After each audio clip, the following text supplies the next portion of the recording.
Hey guys, and welcome back to the show. I am Megan Hardy, founder of Fitness Uncharted, where we talk about mindset and strategies that are going to help you build muscle, lose body fat, improve your metabolism, improve your health, leave you feeling confident and really freaking empowered. I am your host, Megan Hardy, and welcome back to episode number 7. I'm really excited about this episode because I think it's a really important topic and one that's very near and dear to my heart as far as my relationship with food. And I think will resonate with some of you guys too. We're talking about food impulses and how to control them or how to better control them.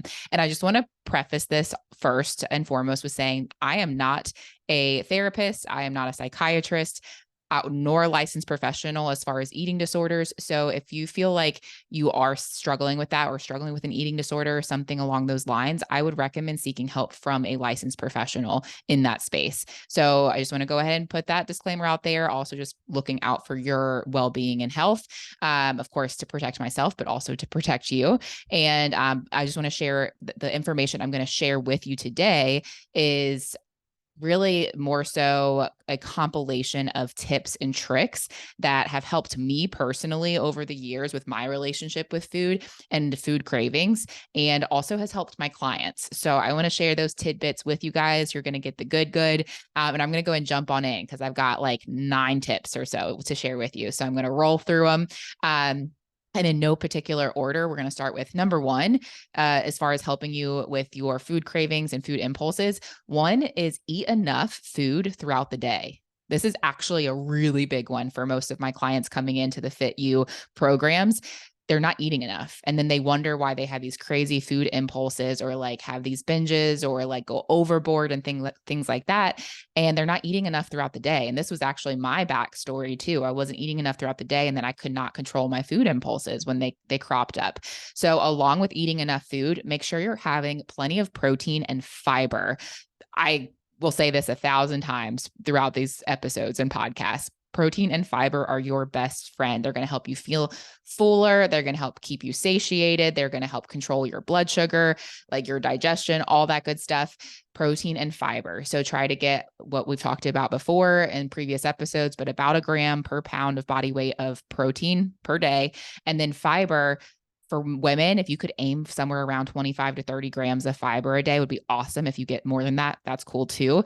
But as kind of a rule of thumb, that'd be a good goal to aim for, but try to incorporate more, fibrous foods like your fruits and veggies, like some whole grains. Like if you are having any kind of bread or anything like that, like try to go from like the whole grain option where you're going to get at least some fiber content in there. And then you can be really sneaky with fiber too. Things like avocado or nuts and seeds, like some of those things you may not really think of as a fiber option.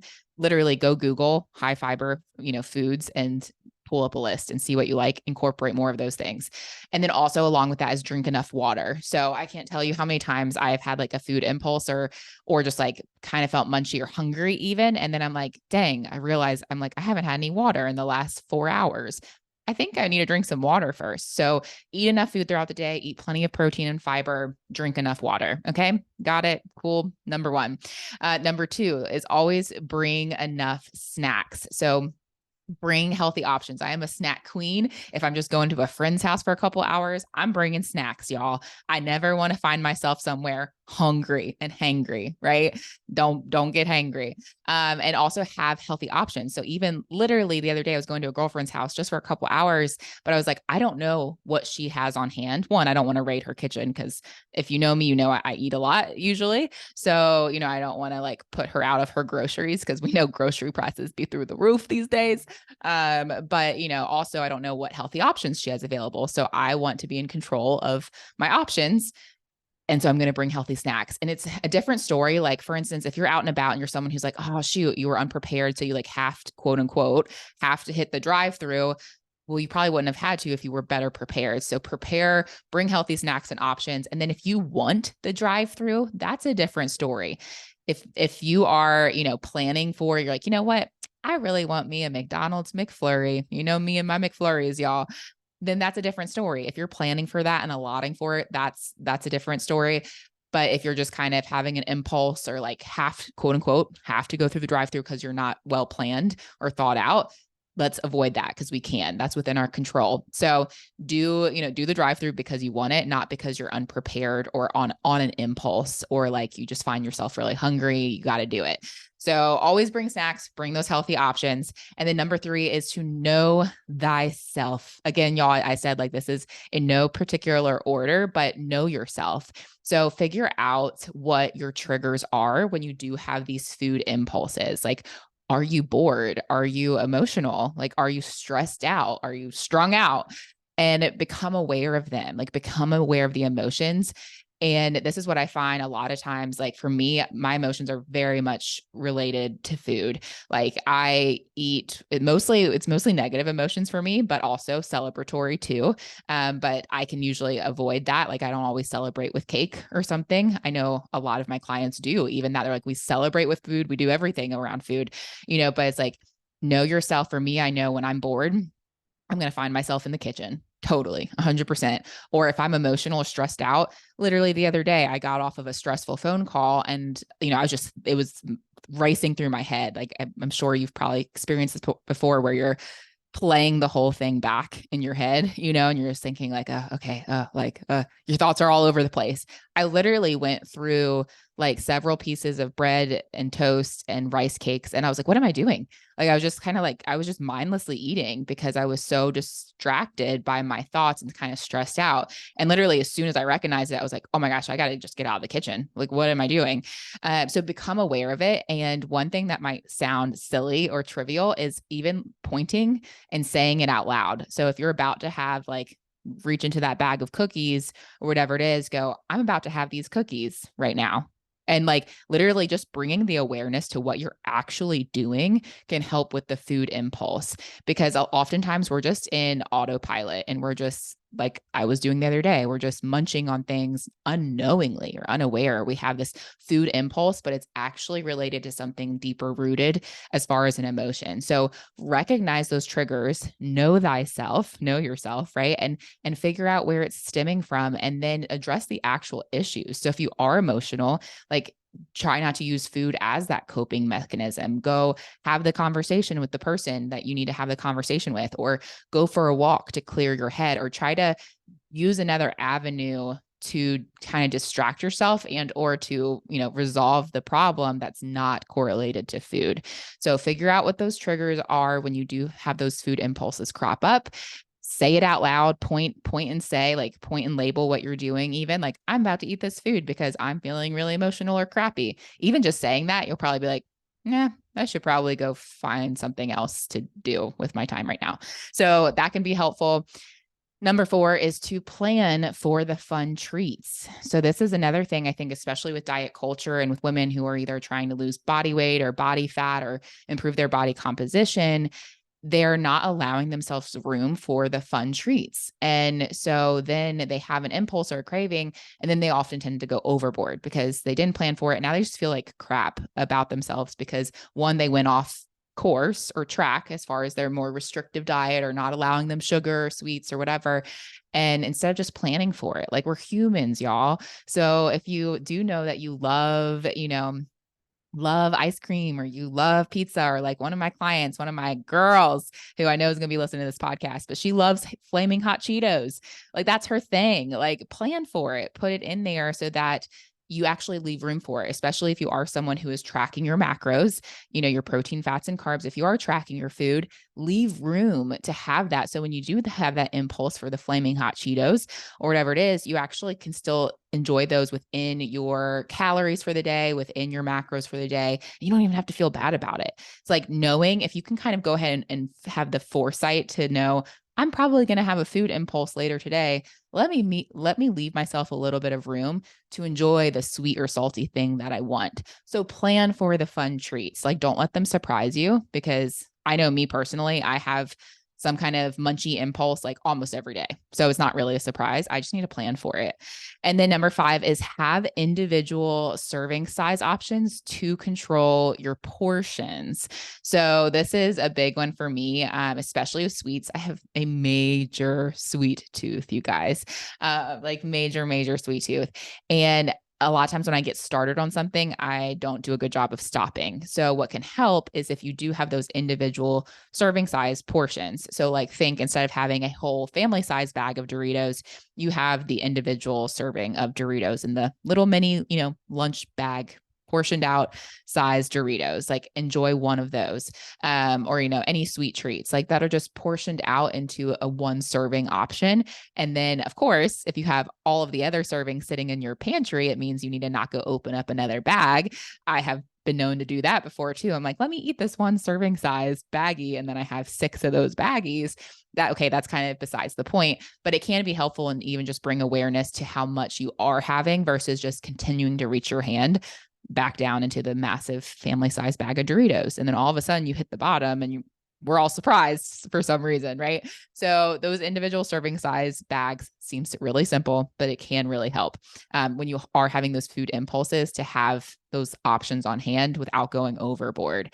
And then number 6, this could probably be like 5, but it's combined together. I combined them together, but is to go for a walk or go to sleep. Like, no kidding, you guys, remove yourself from the situation or / environment, or find something to distract you. Like another thing too is focus on the people you're with. Oftentimes when we're eating food, we're probably with people, right? Or enjoying really yummy food around people. Like one thing I'm trying to practice more and more myself is to be present on the people that I'm with versus the food that's there, which is actually a really hard thing for me to do at parties. When I show up, my brain can like literally get consumed by the food that's there. Like all I'm thinking is how much of that am I going to eat? How much do I want to let myself eat? Okay, like how much am I going to have? Am I going to go overboard? Oh, I want some more. Oh, that was so good. That's so yummy. Oh, that looks really good. Instead of being like, oh my gosh, the food should be on the back burner. Let me enjoy the time with the people. So use different things to redirect your attention. One, if you're in a social environment, people is a great option. Going for a walk is, again, removing yourself from the environment. So oftentimes the days, this kind of a 2-for-1 too, like the days that I don't have as much activity, I'm always munchier every single time. I'm snackier if I don't get as much movement. Like you'll find that those kind of go hand in hand where on your less active days, you actually find yourself more munchy, which is interesting. But then also even just the simple fact of removing yourself from the kitchen or the building to go for a walk can help tremendously. And then getting out in the fresh air, getting the movement, like getting kind of those feel good hormones and just getting out in the open can really help remove that craving or impulse. And then going to sleep. So oftentimes my impulses come in the evening when I'm getting more tired. So if you are sleep deprived, you're naturally going to be snackier and probably have more food impulses. So you need to be getting enough shut eye, like 7 to 9 hours be amazing. If you can set a goal of 7 to 8 minimum hours of sleep, as many nights as you can, oh my gosh, it'll help so much with your food impulses. But also with sleep, the other thing too is like sometimes just go to bed. Like instead of staying up to watch the Netflix, where we know, again, if we're thinking about the environment, that's an environment of eating food on the couch, probably, right? So if you want to control your environment, remove yourself from the situation, maybe turn off the Netflix, go read a book in bed, and or just go to sleep. Like remove yourself from the kitchen, from the couch, from these areas that, the focus often tends to be on food, or we mindlessly eat food. So that's all wrapped into one, but really right then and there, or that point is to redirect your attention and remove yourself from the environment if needed. And then number 7 is to learn to say yes, or when to say yes, and learn when to say no. So like sometimes for me personally, I know myself. I was just talking with a client who just recently graduated from our program about this, but she says sometimes she's like, I still struggle with when to know like how much I can have of something, or like on the weekends is usually her hard spot, like, not overindulging or having too many quote unquote cheat meals or things like that. But she's like, when is that okay? And when is it like, when should I not? And I said, it was like, for me, I know myself to where I'm not perfect at it still. I sometimes still really struggle with moderation. Like when I get started on something, I have a hard time stopping, but sometimes I can have a small bite or a couple bites of something and just enjoy that and be cool with it. And other times I can't. My self-control isn't there. And I'm learning to recognize that more and more. So there's sometimes like my husband might have gotten a sweet treat and I'm like, no, I'm not going to do that tonight. And he's like, do you want to bite? Or I'm like, no, I don't. Cause then I'm going to eat half of your sweet treat that you have. Like I'm going to want more. And I don't have that self-control in me right now to not go more overboard. So like there's times, or French fries, like if someone grabs French fries, and oftentimes with my meals, like I'll avoid the French fries because I'm like, I don't know how to have just like 3 French fries. Like I always am going to have more. I tend to have more. So there's some things that I know, and of course, like last night, I literally had a burger and French fries and I ate my French fries because I planned for it and I wanted them. But if I'm trying to avoid it, I know not to have a couple of the French fries because I'm just going to want more, that much more. But then there's other times where I'm like, you know what? I can enjoy just a bite of this. I know my self-control is in check right now. I'm good. I'm feeling satisfied. I'll just give it a try or a bite or a taste. But know yourself and know when maybe you can do that. And then maybe times that you should just avoid it altogether. So like, if you know my philosophy around food and food freedom, it's that nothing is restricted or off limits. You get to choose what you eat when you eat it. But there is such a thing as knowing yourself and knowing right now the self-discipline or self-control is pretty low. So I should probably just avoid this for the moment or for this sitting. Right. So sometimes that can be helpful. And then number 8 would be to remind yourself that this is not the last time that you will get to eat X, Y, or Z, right? Like if the cupcake, the ice cream, the pizza, like sometimes I'm around food and I'm like, I love food, y'all. So like, maybe I'm the only one that struggles with any of this. Like, let me know. But I'm just like, sometimes I'm like, I'm never going to get this delicious food again. Like I want it all right now. And my eyes are so much bigger than my stomach. And I'm like, I have to remind myself, okay, this is some Papa John's pizza. It's okay. It'll be around. I can get it again next week if I want it. I don't have to have 8 slices. So I have to remind myself like this is America here. We have access to this food. I don't have to pretend like this is the last time I'm ever going to get it. It's like remind yourself, okay, I can enjoy some of it without having to enjoy all of it. I also came from a household that was like, eat what's on your plate. Especially if you want dessert, you better eat what's on your plate. But I very much hate wasting food. So I just want to remind you and release you from the feeling like you have to finish all the food on your plate, or like the foods, you're not going to ever get that sweet treat again. I'm a big leftovers girl myself, but I don't often have leftovers because I usually finish it off. But just know that you can do that. And also, the cupcakes will be around again. Like you don't have to get your whole fill at that one event or that one party or sitting because you'll have access to them again. So try to just enjoy that in moderation. And then going back to one of the previous points, distract yourself, remove yourself from the environment, focus on the people, all those good things. And then last but not least, this is probably the biggest one, is get accountability. We all need accountability. Every single one of us, a friend, like get a friend, a spouse, a coach. I will say 99% of what I do and with Fitness Uncharted and our coaching programs are about providing that accountability to clients. Like if people and humans did not need accountability, I probably wouldn't have a job because the accountability is so important. Like, shoot, I have signed up for coaching myself. Like if you don't know this, coaches need coaches.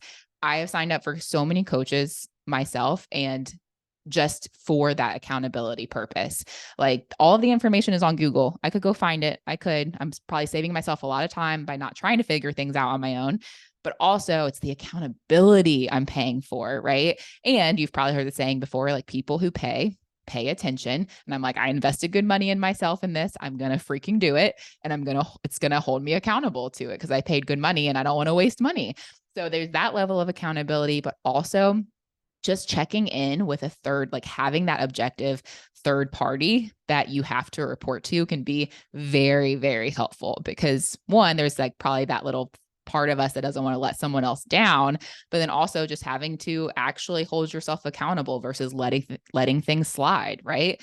And another thing that goes along with that too is tracking your food can be really helpful, like tracking your food in an app or like MyFitnessPal, Chronometer, one of those kind of things. But tracking your food can be another source of accountability. So sometimes we may not want to, especially if we did just go overboard on the cookies. Like we may not want to plug all of that in because, like, I don't really want to see, how many fun size Snickers I just ate. But it can also be another source of accountability to, like, you know what? I'm not going to just mindlessly do this. I'm going to actually be aware of it. So, like, the accountability piece is so huge, and we all need it. We all need the accountability in our lives. So if you feel like you could benefit from the additional accountability, you can apply for one-on-one coaching in the show notes. The link is there. Or also in the show notes, check out our free women's fitness group if you're not already in it. I think a lot of you guys probably are at this point, but if you're not already in that group, if you're just now coming across this podcast or information, go join the free group. We do a bunch of live trainings in there, weekly live trainings. We give away free resources. We do free, like, fun mini challenges. We just did a step challenge recently and gave away some cash to the winner. Like, it's a really fun group, but it's also the accountability piece that a lot of us are missing. So, like, surround yourself with like-minded people, get that accountability, and that's going to help tremendously when you are having those food impulses. So I hope this episode was helpful. I know these are things that have helped me over the years and have helped, a lot of my clients. So hopefully you can take, one or two of these points away, have some takeaways, but definitely be sure to check out the group. Thank you guys, as always, for joining me for another episode, and I will catch you on the next one.